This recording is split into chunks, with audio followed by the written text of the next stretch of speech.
Good afternoon. This is All India Radio. I'm Anuja Kumar and with me is Subhga Kaul with the Midday News.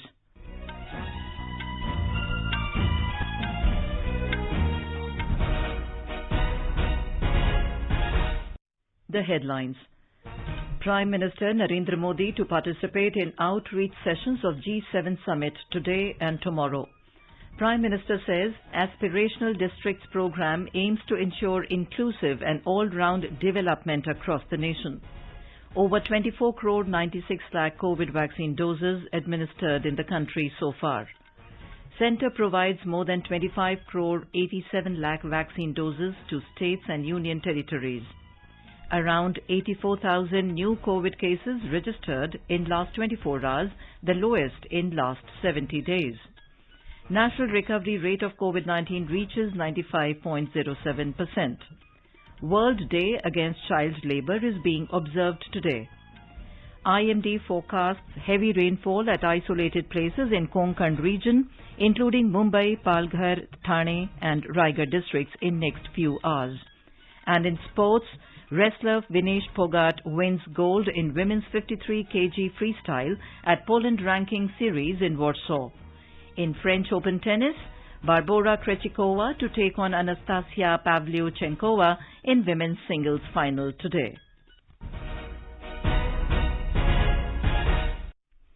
As many states are relaxing the lockdown norms, we advise our listeners not to lower their guard as the COVID-19 pandemic remains a threat to our health. Please stay at home unless it is essential to go out and continue to follow the 4 simple steps. Wear a face mask, maintain 2 gaz ki duri for social distancing, focus on hand and face hygiene, and get vaccinated. For any COVID-related information and guidance, contact national helpline numbers 011-2397-8046 and 1075. And now the news in detail. Prime Minister Narendra Modi will participate in the outreach sessions of the G7 summit today and tomorrow in a virtual format. UK Prime Minister Boris Johnson has invited Mr. Modi for the summit, which began at Cornwall in England yesterday. The United Kingdom currently holds the presidency of the G7 and has invited India along with Australia, South Korea and South Africa as guest countries for the G7 summit. The meeting is being held in hybrid mode. The Group of 7 or G7 is an informal group of 7 countries that includes the United States, Canada, France, Germany, Italy, Japan and the United Kingdom. The theme for the summit is Build Back Better, and the UK has outlined 4 priority areas for its presidency. They are leading the global recovery from coronavirus while strengthening resilience against future pandemics, promoting future prosperity by championing free and fair trade, tackling climate change and preserving the planet's biodiversity, and championing shared values and open societies. The leaders are expected to exchange views on the way forward on global recovery from the pandemic with a focus on health and climate change.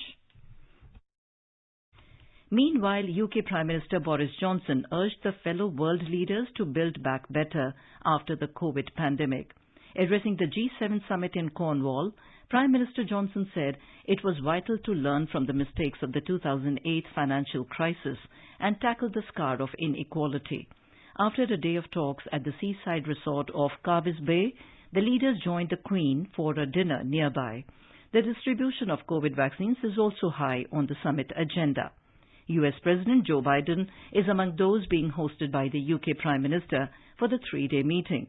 It is the first face-to-face summit of the G7, representing most of the world's biggest economies since before the pandemic started early last year.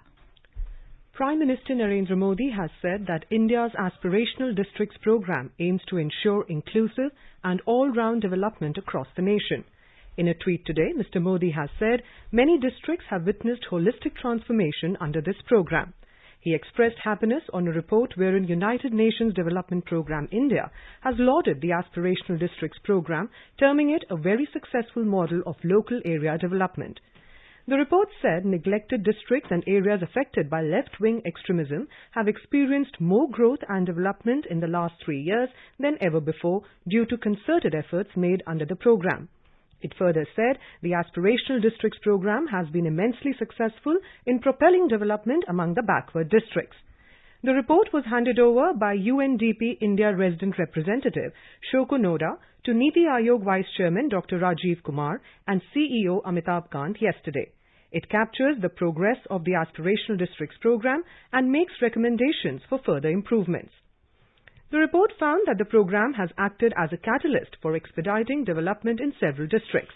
A comparison between the aspirational districts and their counterparts found that these districts have outperformed non-aspirational districts. According to the report, the districts have also admitted that the continued focus of the program on health and nutrition has helped them in tackling the COVID crisis with greater resilience. The report also recognized the unique collaborative nature of the program to bring all stakeholders, including state and local governments, development partners and citizens together to achieve goals and targets. The report also acknowledged the remarkable commitment shown by Prime Minister Narendra Modi towards the program. Since the beginning of this program, the Prime Minister has constantly motivated district collectors to deliver their best at the field level. The Aspirational Districts program was launched by the Prime Minister in January 2018 as a part of the government's effort to raise the living standards of its citizens and ensure inclusive growth for all. India has administered over 24 crore 96 lakh COVID vaccine doses to the beneficiaries so far. The Health and Family Welfare Ministry has said over 34 lakh 33,000 vaccine doses were administered to the beneficiaries within 24 hours. The liberalized and accelerated Phase 3 strategy of COVID-19 vaccination has already started in the country. The centre has so far provided more than 25 crore 87 lakh vaccine doses to the states and union territories. The vaccines have been provided both through the centre's free of cost channel and through the direct state procurement category. The Union Health Ministry has informed that so far, over 24 crore 76 lakh doses of the vaccines have been consumed, including wastages. It added that more than 1 crore 12 lakh COVID vaccine doses are still available with the states and union territories to be administered. The ministry said more than 10 lakh 81,000 vaccine doses are in the pipeline and will be received by the states and union territories within the next 3 days. India is registering a significant decline in active caseloads and fresh cases of coronavirus. The Health and Family Welfare Ministry has said the active caseloads presently comprise 3.68% of the cumulative positive cases and it is continuously declining.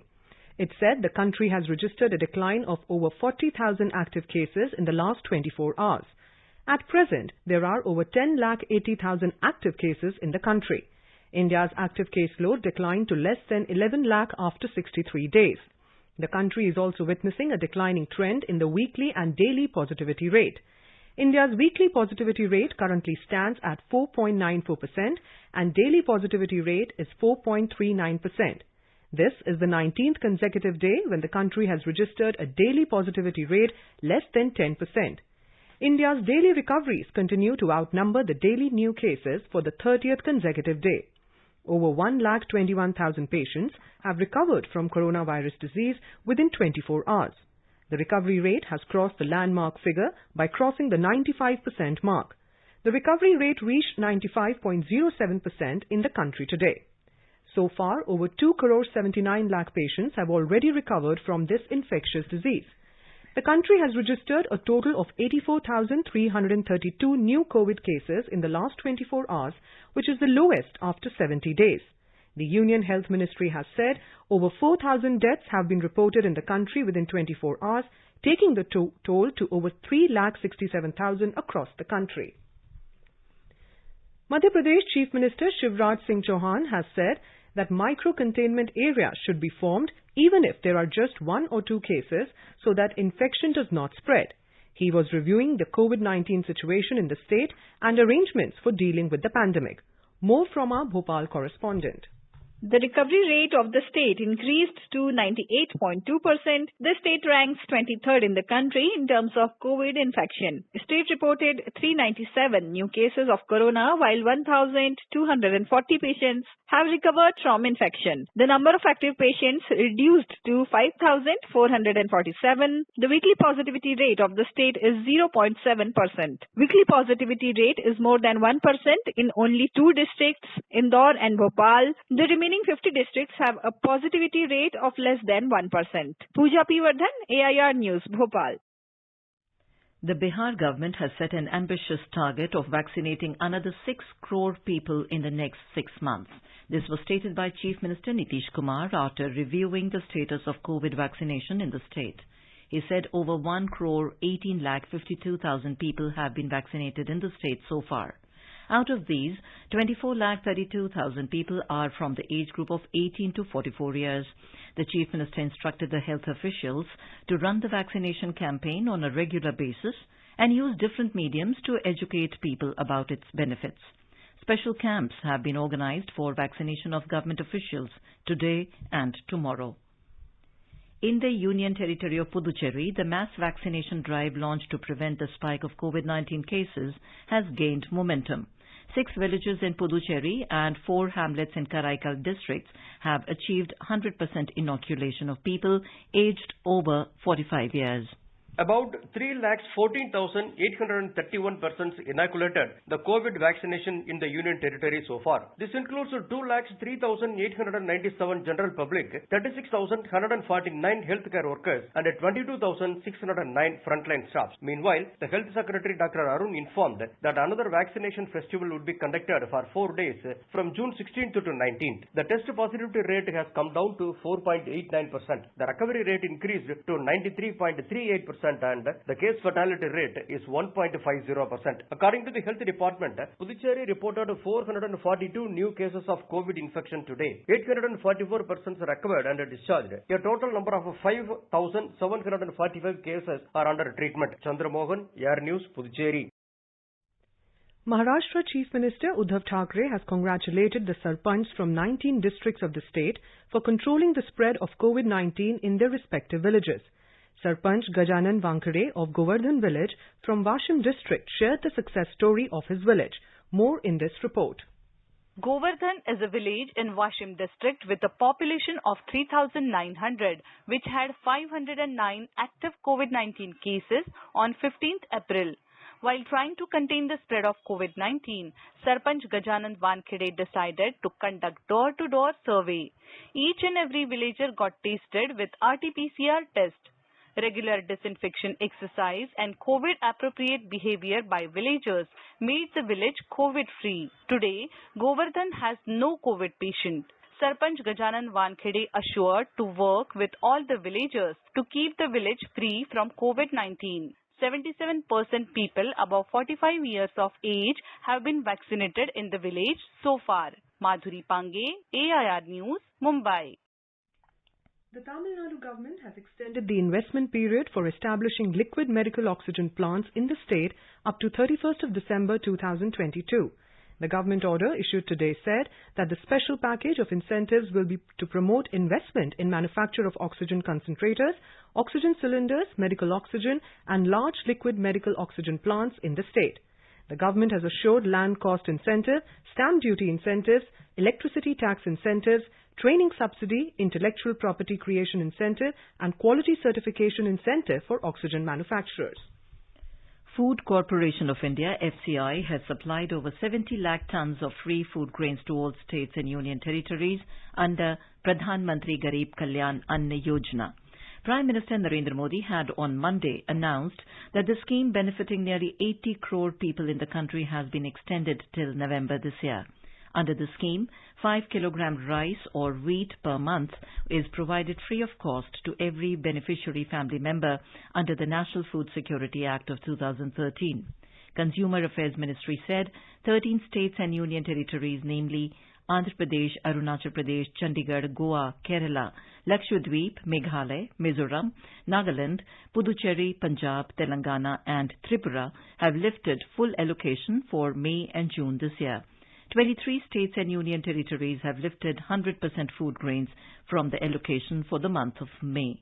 The Central Consumer Affairs and Public Distribution Ministry has informed that the centre will bear the entire cost on account of distribution under the PM Garib Kalyan Anna Yojana, including food subsidy, intra-state transportation and dealers' margin. The centre has sensitized the governments of all the states and union territories to complete the distribution of free food grains under the scheme in a time-bound manner. You are listening to the Midday News on All India Radio. A reminder of the headlines before we move on. Prime Minister Narendra Modi to participate in outreach sessions of G7 Summit today and tomorrow. Prime Minister says Aspirational Districts program aims to ensure inclusive and all-round development across the nation. Over 24 crore 96 lakh COVID vaccine doses administered in the country so far. Centre provides more than 25 crore 87 lakh vaccine doses to states and union territories. Around 84,000 new COVID cases registered in last 24 hours, lowest in last 70 days. National recovery rate of COVID-19 reaches 95.07%.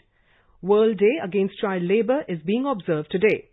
IMD forecasts heavy rainfall at isolated places in Konkan region, including Mumbai, Palghar, Thane and Raigad districts in next few hours. And in sports, wrestler Vinesh Phogat wins gold in women's 53 kg freestyle at Poland ranking series in Warsaw. In French Open tennis, Barbora Krejcikova to take on Anastasia Pavlyuchenkova in women's singles final today. For quick news updates round the clock, follow us on our Twitter handle @AIR News Alerts. चलो मिलकर एक शुरुआत करें, चलो एक फैसला आज करें, मास्क नहीं तो टोकेंगे, कोरोना को रोकेंगे, चलो एक इरादा करते हैं, चलो खुद से वादा करते हैं, मास्क नहीं तो टोकेंगे, कोरोना को रोकेंगे. The centre has been disseminating awareness of 6 national-level helpline numbers created for the benefit of the citizens during the COVID-19 pandemic. National helpline of Ministry of Health and Family Welfare for COVID-related queries is 1075. The child helpline number of Ministry of Women and Child Development is 1098. For senior citizens of Delhi, Karnataka, Madhya Pradesh, Rajasthan, Tamil Nadu, Telangana, Uttar Pradesh and Uttarakhand, the helpline number of the Ministry of Social Justice and Empowerment is 14567. The helpline number of National Institute of Mental Health and Neurosciences for psychological support is 080-461-10007. Ayush COVID-19 Counselling Helpline number 14443 and MyGov WhatsApp help desk number is 901-315-1515. Welcome back to the Midday News on All India Radio. Defence Minister Rajnath Singh has approved the policy on archiving, declassification, compilation and publication of war and operations histories by the Ministry of Defence. Defence Ministry has said that according to the policy, records should ordinarily be declassified in 25 years. It said that records older than 25 years should be appraised by archival experts and transferred to the National Archives of India once the war and operation histories have been compiled. The ministry has said that the History Division will be responsible for coordination with various departments while compiling, seeking approval and publishing. External Affairs Minister S. Jaishankar has assured the Indian diaspora in Kuwait that the second wave of COVID-19 is receding in India and the government moved mountains to contain the pandemic. Dr. Jaishankar, who arrived in Kuwait on his first bilateral visit to the oil-rich Gulf nation on Wednesday, addressed the Indian community at the conclusion of his meetings in the country. He said the second wave of COVID-19 has started to recede. The minister said a large part of it has been made possible by very vigorous response by the government to the second wave. Dr. Jaishankar said the government ran hundreds of oxygen trains to ferry oxygen from the production centers to the major cities. He said all the flights in the country were mobilized, including the Air Force planes, for the oxygen cylinder tanks to be moved both within the country and from abroad to India. Dr. Jaishankar said the economy has started to make a strong recovery, asserting that there is a sense that the economic impact of the second wave would be less than what happened in the last year. He lauded the contributions of the Indian community, saying, in many ways it defines India abroad. The belief we have that India will pick up, that India will recover rapidly as the steady rise of India and its economy and its influence in the world, that would continue. We very much recognize what the Indian community in Kuwait did when it helped to acquire cylinders here, oxygen cylinders. It is both the relevance, the practical relevance of what you did, as well as the feeling for your motherland which this expresses, that is deeply appreciated. Tamil Nadu Chief Minister M.K. Stalin released water from the Mettur reservoir for irrigation today. 3,000 cusecs of water was released today. The amount of water will be increased according to the need for irrigation. More from our correspondent. Tamil Nadu will need 125 TMC water from today to September 15th for Kuruvai crop cultivation. Usually 99.74 TMC water is released from Mettur reservoir and the remaining 25.26 TMC water will depend on seasonal rains and groundwater. The state needs 205 TMC water to irrigate 12,10,000 acres for Samba crop cultivation, which begins from September 15th to January 28th. The government usually releases 108 TMC water from Mettur and the remaining 97 TMC water depends on seasonal rains and replenishment of groundwater. During the release of water from the dam, the state also produces 250 megawatt power from the dam sources. Joy, AIR News, Chennai.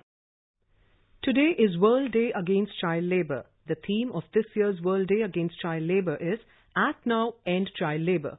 Ahead of the World Day Against Child Labour, a report by UNICEF and International Labour Organization said the number of children in child labour has risen to 160 million worldwide, an increase of 8.4 million children in the last 4 years. The COVID-19 pandemic has pushed millions on the brink of poverty, and child labour is directly linked to it. The International Labour Organization launched the World Day Against Child Labour in 2002 to focus attention on the global extent of child labour and the action and efforts needed to eliminate it. Each year on 12th June, the World Day brings together governments, employers and workers' organizations, civil society as well as millions of people from around the world to highlight the plight of child labourers and what can be done to help them. On World Day Against Child Labour today, Minister for Women and Child Development, Smriti Irani, has called upon everyone to reaffirm our commitment towards combating child labour. She said that every child has a right to education and a happy childhood. The minister added that it is with people's participation that we can ensure our children get a childhood they deserve. On the occasion of World Day Against Child Labour, Chairperson of National Commission for Protection of Child Rights, Priyank Kanunko, has called upon everyone to resolve to educate and empower children. He said that child labour is a legal offence. He also called upon everyone to boycott all such goods and services in which child labour has been directly or indirectly used. With 41 days to go for Tokyo Olympic Games, All India Radio today talks about India's best wrestler in the men's section, Bajrang Punia. Born on February 26, 1994 in Haryana's Jhajjar district, Bajrang has trained under 2012 Olympic bronze medalist Yogeshwar Dutt. Ranked world number 1 in the 65 kg weight category, currently the 27-year-old booked his Tokyo Olympic quota in September 2019 after winning a bronze medal at the World Championships. मैं किसी भी tournament में जाता हूँ, कोई भी fight खेलता हूँ, तो मैं ये सोच के खेलता हूँ कि भाई ये मेरी फाइनल फाइट है. मैं अपनी तरफ से बेस्ट करने की कोशिश करता हूँ. मेरा भी यही सपना है कि मैं देश के लिए ओलंपिक मेडल जीतूं. In August last year, in order to improve his agility, reflexes and feet and body movement on the mat, Bajrang took up boxing under coach Ronald Sims. With the Olympics just around the corner, Bajrang opted to go to Russia with his coach Georgian Shako for mat training with strong sparring partners. In order to focus completely on his Olympic mission, Bajrang quit social media earlier in March this year. Back in 2008, Bajrang had stayed away from his mobile phone for almost a decade till 2017 to avoid any kind of distraction. Tokyo Olympic Games bound wrestler Vinesh Phogat won the women's 53 kg freestyle gold with an 8-0 win over Kristina Bereza of Ukraine at the Poland Ranking Series in Warsaw yesterday.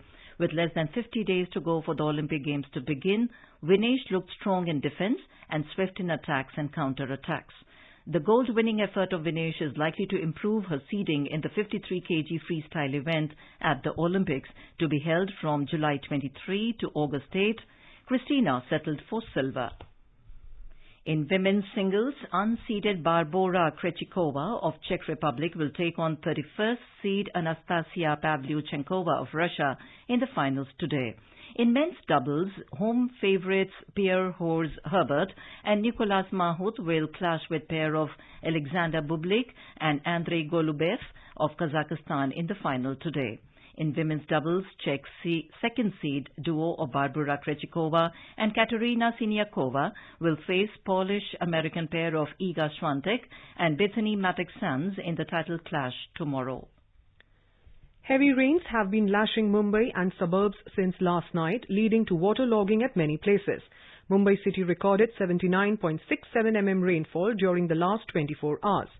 The India Meteorological Department has forecast heavy rainfall at isolated places in Konkan region, including Mumbai, Palghar, Thane and Raigad districts this afternoon.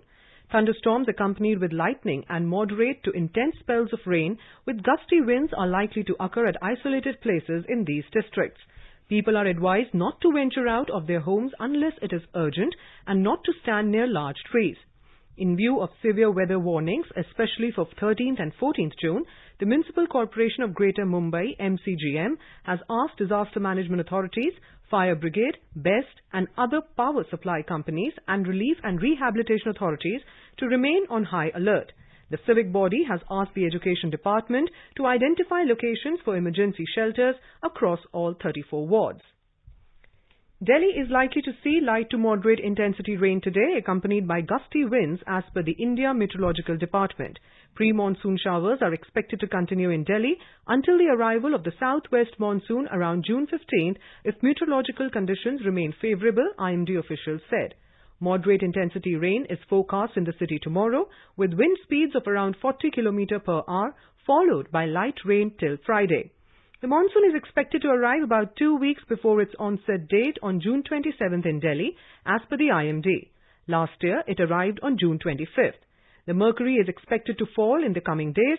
The maximum is forecast to be 35 degrees Celsius tomorrow and 34 degrees Celsius on Monday. Now let us take a look at the weather report and forecast for today. Srinagar is facing a partly cloudy sky with a possibility of rain or thunderstorm or dust storm. The temperature will hover between 15 and 32 degrees Celsius. Jammu is having a partly cloudy sky with the possibility of rain or thunderstorm or dust storm. The temperature will rise from a minimum of 25 degrees Celsius to a maximum of around 38 degrees. Leh is seeing a generally cloudy sky with a possibility of rain or thunderstorm or dust storm. The upper limit of temperature will be around 24, rising from a minimum of 9 degrees Celsius. Gilgit is having a generally cloudy sky with possibility of rain or thunderstorm or dust storm. The temperature will move from a minimum of 16 to a maximum of 37 degrees Celsius. In Muzaffarabad, the sky is partly cloudy. Temperature will increase from a minimum of 18 degrees Celsius to a maximum of around 31 degrees. The national capital Delhi is having thunderstorm with rain. Maximum temperature will be around 38 degrees Celsius. Minimum was 27 degrees. Mumbai is facing generally cloudy sky with heavy rain. Maximum temperature will be 28 degrees Celsius, rising from a lower level of 24 degrees. Kolkata is having a generally cloudy sky with a few spells of rain or thunder showers. Chennai is witnessing a generally cloudy sky with light rain or drizzle. Dehradun is experiencing thunderstorm with rain, and in Chandigarh, the sky is generally cloudy with 1 or 2 spells of rain or thunder showers. And now, before we end the bulletin, the headlines once again. Prime Minister Narendra Modi to participate in outreach sessions of G7 summit today and tomorrow. Prime Minister says aspirational districts program aims to ensure inclusive and all-round development across the nation. Over 24 crore 96 lakh COVID vaccine doses administered in the country so far. Centre provides more than 25 crore 87 lakh vaccine doses to states and union territories. Around 84,000 new COVID cases registered in last 24 hours, the lowest in last 70 days. National recovery rate of COVID-19 reaches 95.07%. World Day Against Child Labour is being observed today. IMD forecasts heavy rainfall at isolated places in Konkan region, including Mumbai, Palghar, Thane and Raigad districts in next few hours. And in sports, wrestler Vinesh Phogat wins gold in women's 53 kg freestyle at Poland ranking series in Warsaw. In French Open tennis, Barbora Krejcikova to take on Anastasia Pavlyuchenkova in women's singles final today. And with that, we end the midday news.